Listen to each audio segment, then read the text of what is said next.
Hi guys, how are you doing? Good, how you doing? I'm doing great. I want to say, first of all, I binged watch all of My Kind of Country, the 6 episodes that have been sent out. I binge watched it over the weekend. So congratulations on the great show. And Orville, congratulations to you for being on RuPaul's Drag Race. Thank you very much. I'm loving your color journey, by the way. Right, it's so great. I am a winter, and I'm loving yours as well. I'm loving yours as well. We got a pastel kind of before pre-Easter thing going on. Both of So us. Jimmy's wearing black. I'm just playing in the hoodie and sweats. Yeah.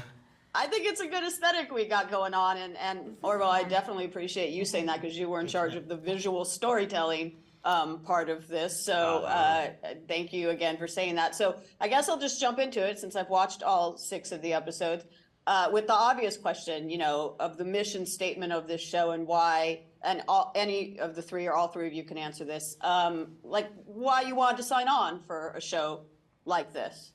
I think we all wanted to sign on because we were already doing this in our respective careers. We were already looking for artists in country music or that love country music like we do that have a different perspective. So then when the opportunity was brought to us, we were like, do I have a pulse? Yes, please. Yeah, we'll do it. So. 100%. One thing I wanted to ask you guys, this is more for you, Jimmy and Mickey. Both of you come from American Idol. Yes.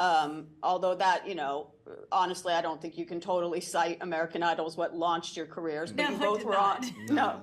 And I'm still mad, Mickey, that you made it all the way to the Green Mile, Oh which my in God. Idol terms is when they say you're going Yes to the or live no. shows or not. That's what I got sent home too. I was like, this is. And both of you got very little screen time, particularly you, Mickey. I don't actually remember you getting any screen time Yeah. except for the Green Mile. So, yeah, I guess it's just, I would make, actually, Mickey, I believe you told a story on My Kind of Country about maybe one of the reasons you didn't get screen time is because you did country music on the show for your, can you tell the story? Like you did a song and... The reason I don't think I got much screen time was because I don't do well in that kind of an atmosphere. These kind of shows, they're looking for a story. And I'm the type of person, I can be really introverted, and that's something that people don't realize for me. And so I just like shut down. Like it was just too much for me. And therefore I didn't make it through to the round. And I'm glad that wasn't for me. But this show, I think, is just so important. I think that's why I was so sensitive to the artists, and I didn't want them to feel like they had to turn on something. There's not a lot of drama on this show. No people arguing with each other. It's more like a show like Linda Perry's Bravo show that she did, or VH1 show she did, or like Songland, which I was a big fan of, that Shane McAnally was very involved in. Yeah. But Jimmy, what was your experience like? Both of you returned to Idol, you know, to do duets with people, or last year, Jimmy, you were a great guest advisor. But what was your experience like? It was a really country-dominated season. You were on the Scotty McCreery, Lauren, Elena season. Yeah. You know, for me, kind of going into it, how I did it, honestly, was I lost a bet. And yeah, I lost a bet. My boys like, the Lakers will win the championship. We got auditioned for Idol. So I was broke and had no money, outside of Bridgestone Arena for a day and a half waiting, had no food. Oh my God, that wait. Luckily, I met a family that shared their food with me, went inside, I sung. And then after I made it past the initial round, I said, all right, you know what? I'm here just to meet as many people as I can and learn what I can from different artists. So I just didn't really, for me, it wasn't about advancing or winning. I really didn't care. You know, I wanted to just soak up as much information and meet as many people as I could. And one of the people that I became good friends with and still am is Scotty McCreery, to the point where actually when I got my record deal, Scotty was the first person that took me on tour. That was kind of my experience. I chose to not really get wrapped up in the competition, but more the experience, you know, because I'm, you know, Mickey's an introvert. I'm more of a, hey, this is me, I'm in your face sort of thing. So that's kind of what I wanted to do when I was there, just meet as many people as I could. Awesome. Orville, do you have any, besides obviously being a judge on Drag Race, which is my dream in life, by the way. It's everybody's dream in life. I was so stoked that you were on it, and I obviously know you have connections to Drag Race through Trixie Mattel as well, and the Jackson duet. But have you ever done reality TV as a contestant or No, auditioner? but I'm gay, so I don't need to go on American Idol to be judgmental. It just comes naturally. Just kidding. No, I mean I'm a fan of reality TV, of course. But I think the thing that was really refreshing about this show, I've sent Jimmy. Oh, John, Sent us. Put us in a No, chokehold. but the thing I think that was really nice about this show in particular was it didn't feel like we were making a reality TV show. At least from kind of even other ones I've kind of been, even things like Drag Race, or whatever. It's like it felt like a very comfortable, collaborative, easygoing atmosphere where, you know, nothing was scripted or coerced. I think that's probably why there was so little drama, because we were just there inspired by these artists, and we, you know, each one of us were very much invested, genuinely invested in each one of their success. That's what made it so hard to send people home, is we loved each one of them so genuinely. I mean, I remember by the time we got to the finale, it was like watching like Your your child. kids have grown up, you know. It was so So cool. emotional. Parents fighting over Right. which kid gets the legacy. Yeah, the will, right? And what I loved about this show and how it was, because someone asked me, well, Jimmy, do you think this show is coming into, you know, replace Idol or The Voice? Not at all. This show is completely different, to where one episode, if an artist is on this show for one episode, they get screen time, also an in-depth screen time, to where if you watch a lot of other shows, you might see the artist sing or see their face. I'm Here, gonna sit home. yeah, you know, they showed me getting some a lot. But on this show, you know, you hear them sing, you hear their story, you know what I mean? You get a chance to talk. So you really can, these artists have an opportunity with one episode to have people fall in love with them. And that's why I love the way they You get to hear their did that. story. Yeah. That's important. Speaking of being invested, Orville, this is for you. I'm wondering, they didn't really get into the show so much about how the scouting works, how the contestants were picked. It sort of just went straight into the workshops. How invested or how involved were you with the scouting? Because, you know, you are from South Africa, and I think out of the 12 contestants that's the show that My Kind of Country started with, I think 5 of them are from South Africa, which, I mean, they're from all different countries, but I think at least 4 or 5 are from South Africa. So, like, was that through your connection? I wouldn't say directly, no, but I mean, the beautiful thing about South Africa is it, you know, not obviously I'm biased a little, but there is a really beautiful, diverse music scene in South Africa. I mean, not just within folk and country, but I mean, you know, South Africa at the moment has one of the most beautiful house music scenes. Like, I mean, it's just a country that encourages and is very creative with music, and especially sort of collaborative and you know, merging sort of music, like merging African sounds with, you know, country, or African sounds with rock. It's just really big there. And so it didn't surprise me that there were a lot of people that we found in South Africa, because it is just a beautifully diverse Something music in the scene. water in South Yeah. Africa. So, like I said, there's people from other countries. There's 2 people from India. There's 1 from Mexico out of the 12.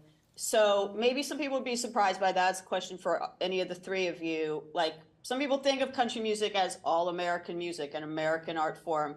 And the show is called My Kind of Country, but there's probably some people out there, I'm sure, that would be like, this ain't country music. Country music's from Texas. It's from Nashville. It's from, you know, America. So, like, what would you say to the fact that people who think that, and I mean, explain just that like- country's actually international? Like, just like pop music, you're not going to sit there and listen to pop music and be like, oh, pop music is American. Like, pop music is all, it's everybody's music. And I feel the same way with country music. I don't know why it's been just in one area when so many people love it. I think there's going to be that, but there's that anyway with all of us just singing. So you can't please everybody. All you can do is put your best foot forward and look for adding to this beautiful genre of music. Jimmy? One quick, oh, sorry, Jimmy, go ahead. Oh no, she was just dapping me up.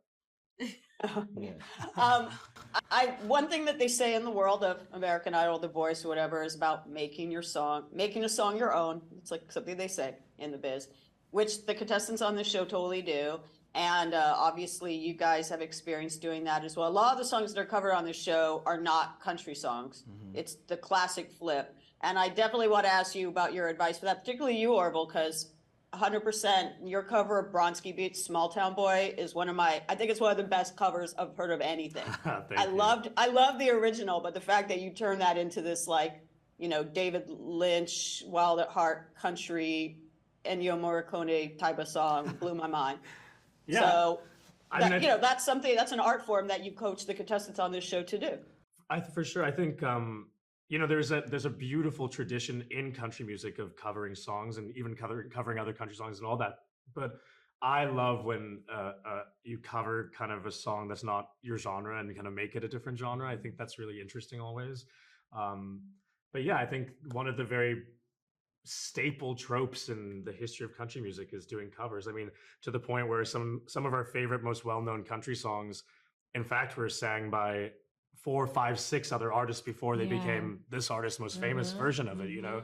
And like collaborating, another big trope within country music, which was Jimmy's workshop, which I thought was really important. It's a big skill within country to work with others and to collaborate with artists. And you know, so yeah, I think it's good to sort of give these artists those experiences because it's what we all deal with all the time in this business. Yeah, my favorite from that was Alan and Drew doing Nina. Oh, The way my Alan and Drew God. took the Brooks and Dunn song and flipped it to That made me They Do. emotional. I cried. I was like, Yeah. It yikes, was so so good. good.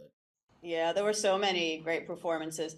I want to talk about the timing of this show coming out now and how it also coincides with the timing of you guys all like at the peak of your careers right now.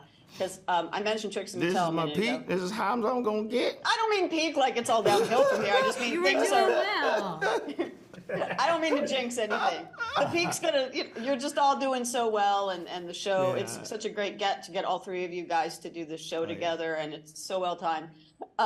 So I mentioned Trixie Mattel a minute ago, and I interviewed her 5 years ago when her second EP was coming out. And I said to her, and you know, for people watching this who don't know, she's from RuPaul's Drag Race. She's a drag queen. She does amazing original music. She's done a great duet with Orville. And I said, do you really think country music people would accept you? I think I said, do you really think you'd like ever play Stagecoach? Well, she's played Stagecoach. I this know year. she's the first drag queen to play Stagecoach this year. I know. Really proud of her. So what she said to me then, and Shane McAnally, Casey Musgraves, your producer's co-songwriting partner, told me something similar when I interviewed him a couple of years ago, that country music fans aren't really as closed-minded as people assume.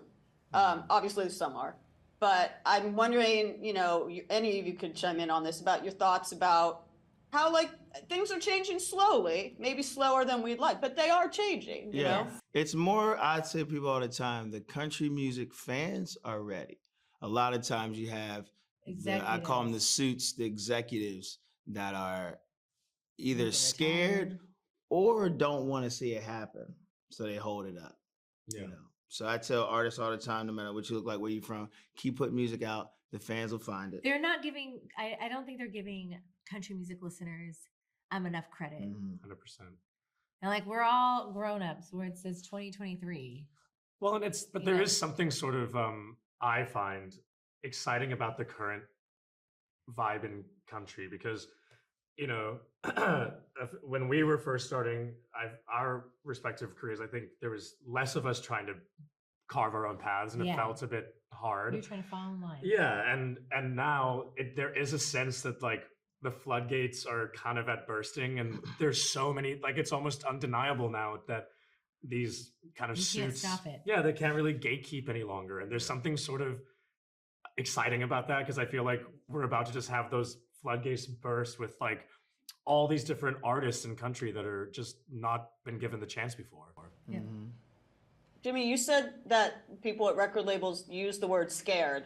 What were or are they scared of exactly? A lot of They're times, comfortable. a lot of times, some record execs. I know one guy when I was talking to the label before I got my deal. He said, "Jimmy, I like you.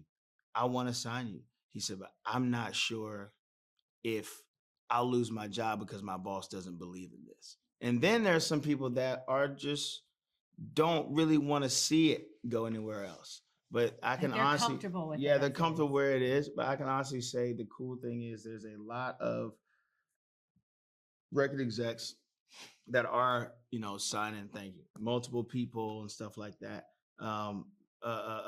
Like of different races, from different parts of the world, you know, and not only when they see myself and Mickey and Orville out doing our thing in country, not only does it inspire other artists that are different, it slowly starts to open the mind of the executives. So you know what I thought wouldn't work does work.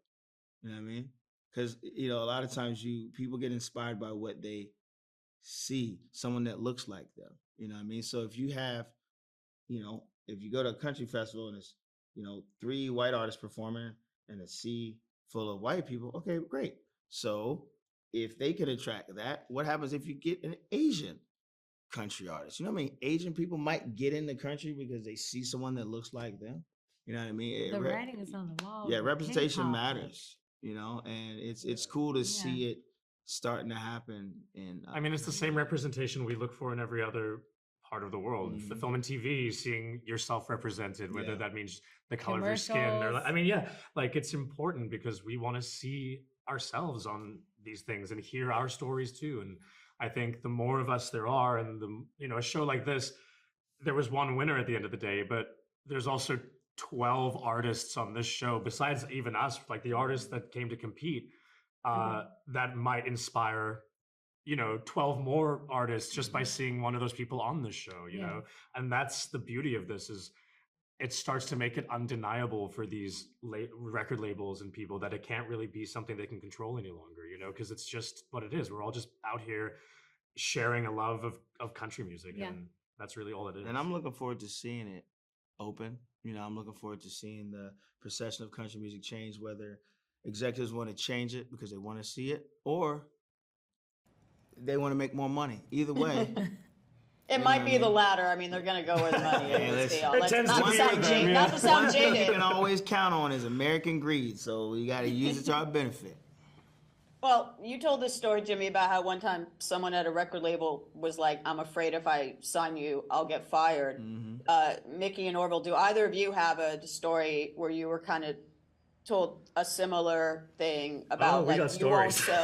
Well, please share them with me. I love stories. Well, one I thought was really beautiful that I don't you should, but I remember you sharing about just assumptions about certain executives and stuff, thinking what kind of country artist you were supposed to be based on what you look like, or I mean, a lot of things for me, especially, everybody's trying to fit me into a box of a white woman with blonde hair, and I don't fit that box. And so often it was like, even the songs that were being pitched for me, or for me to tell, like, I can't relate to that. Like, my boyfriend doesn't have green eyes. My husband has brown eyes. And those are stories that were just so missed. Even when I released my song Black Like Me and I was sending it to different record executives, like, it took them like days to get back to me. Not because they didn't, maybe some of them were like, absolutely not, but other people just didn't even know. Like, it gutted them sometimes hearing that those stories actually happen. But 3 years have passed, and it seems like people are really trying to make an understanding and be a part of that change, which is why we have My Kind of Country on Apple Music. That's streaming on Apple. That When I heard this show was happening, I was like, I'm going to watch the S word out of that. I'm going to watch that. Orville, would you like to share with the group? Do you have a story? Because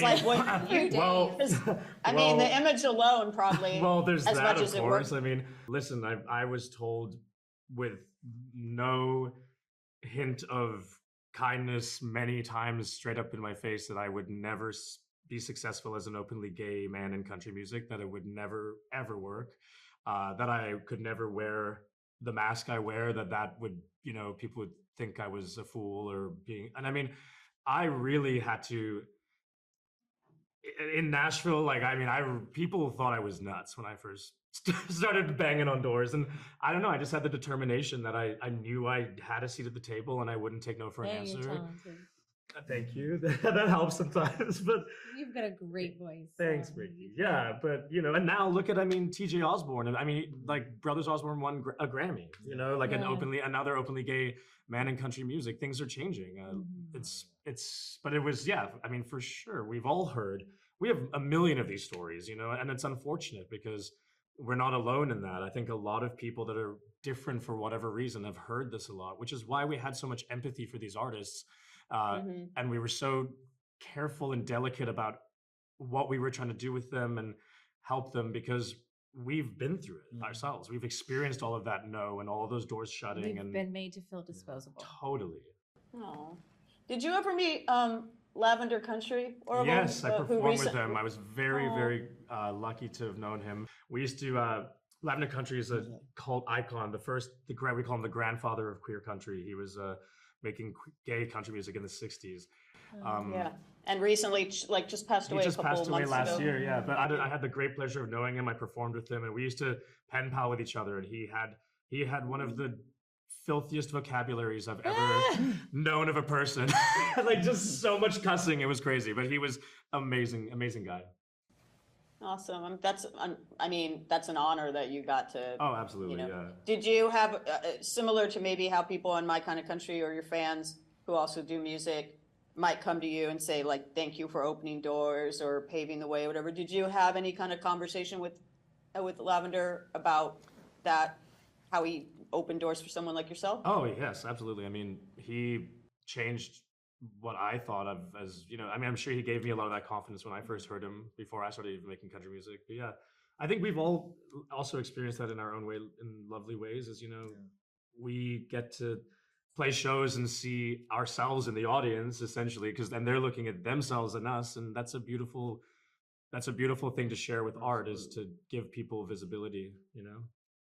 Absolutely. So I sort of asked the negative version of this question, where I said, was there a moment where you felt discouraged or people told you, this isn't going to work or whatever? But the positive flip of that is, can each of you cite a time in your career, like, we're talking about how things have changed so much, almost in kind of an accelerated way in the last, like I said, 5 years ago, I was asking Trixie Mattel, like, do you really think you could ever play Stagecoach? Now she is. So, like, is there a moment in each of your careers where you felt really like you were part of the change? It could be, anything from something someone said to you to a certain, like, chart position you got, anything like that. Yeah, it was, last year, a year and a half ago, I started getting Halloween DMs from parents, Black parents, white parents, whatever, of their kids dressed up as me for Halloween with the tan hat I wear, the red bandana, and the sunglasses. And then when I was a mentor on American Idol last season, it's an artist named Mike, this Black kid. He told me that I mean to him what Charlie Pride means to me. And that right there was like, okay, cool, I made it. So it was moments like that that makes the whole, fighting through everything worth it. I think for me, the moment was, so Universal, the same label I'm signed to, signed this duo called War and Treaty. The lead singer, Tanya Trotter, she was actually the girl that sang His Eyes on the Sparrow with Lauryn Hill and Sister Act 2. And she called me and told me that they were getting signed to a major record deal with Universal. And that was like, there's only just a few of us signed to major record labels, and just hearing like Black country artists getting signed to major record deals is huge. Like, that was like completely unheard of. So that's where I felt a part of the change. If I may, just on Mickey's behalf too, I think also singing the national anthem at the Super Bowl is pretty cool too. That's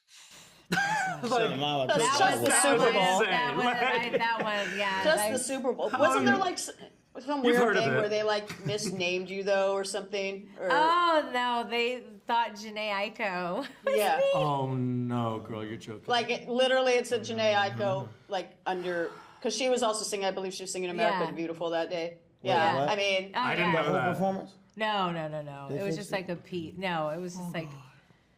Listen, we're all Black people look alike, apparently. That is so wild. I can't believe that happened. I remember Twitter went off on that when that happened. Right. But that being said, though, I mean, as Orville mentioned, obviously amazing that you got to do that. Yeah.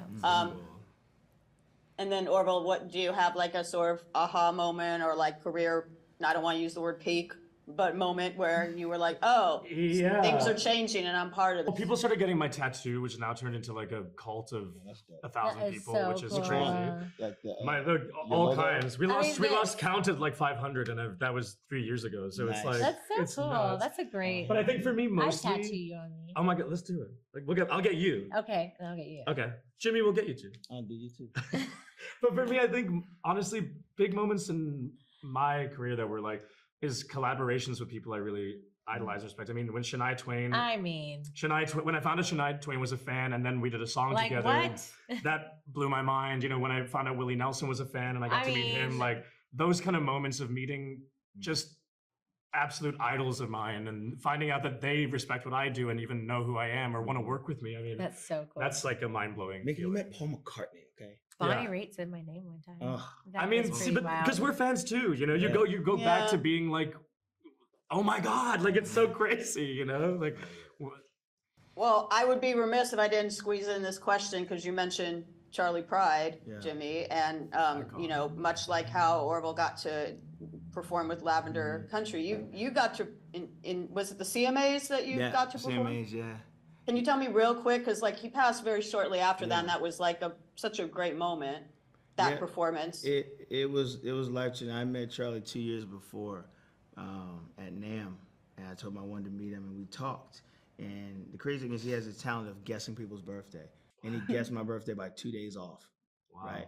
And we just Wow. became friends, and we would talk on the phone every other Sunday at 6 p.m. for like an hour, and we got really close, and we got to record a song together, me, him, and Darius, and that performance was, no matter what I do in my career, you know, I've been blessed to sing with a lot of artists. I got to do a song with Elton John, for crying out loud, but nothing for me will ever top that moment, you know, Wow. Yeah. performing with Charlie Pride at the CMAs. Ah, You know, iconic. that to me, that was, you know, the first Black artist with a #1 in country music with the latest, newest to do one. It was like the top and the bottom. You know what I mean? You got a bunch of people way talented above me, but to see the top and the bottom together in that moment was special. And I actually watch it on YouTube a couple times a month, every month, just to kind of remember that moment. 'Cause You it know, goes by so it goes fast. by quick. You know, a lot Mhm. of times You blink, we can it's get over. burnt out or feel entitled or jaded. And whenever I feel entitled or feel jaded, I go back to that moment and remember how special it was. And it helps me a lot, for sure. Well, congratulations on that, on Thank you. everything you guys are doing in your careers, on this great show, for opening doors for people like the people that are in my kind of country. It's been an honor to speak with you, and I will be watching the finale.